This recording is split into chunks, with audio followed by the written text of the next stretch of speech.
Amor fati. Yes, exactly. Tell people what that means. Well, it's a Latin expression that literally means love of fate. And it was created by the German philosopher Friedrich Nietzsche, who's one of my great icons in life, one of my favorite writers. And basically his idea was that we humans normally go through life kind of not accepting things. We want things to be different from the way they are. We want to have a better wife or husband. We want our children to be better.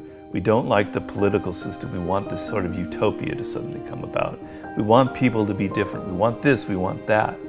And to Nietzsche, that meant you are anti-life. You are against life because life isn't like that. Life is a series of facts. Life is what it is. We've evolved a certain way. Your reality is a certain way. It is what it is. And by pushing against it, you hate life. You want to love life. You want to love fate.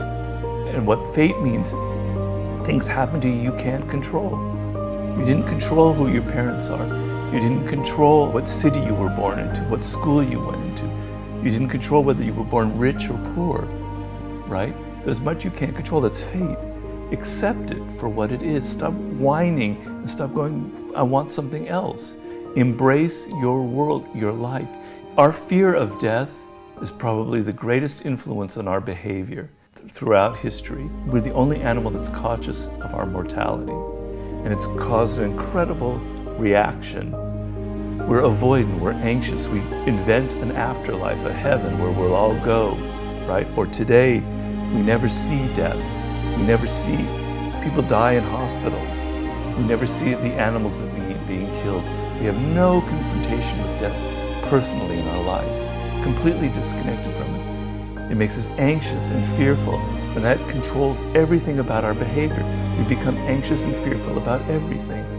So the ability to accept death and look it square in the eye and accept this is your reality, that you're not going to live forever, is very liberating. So amor fati is a step from turning your back, let's face this way, going, here's life, and oh, I hate it, I don't want it, blah, blah, blah, to turning around and facing it, going, I accept it, I love it, I embrace it. And it has a very powerful effect.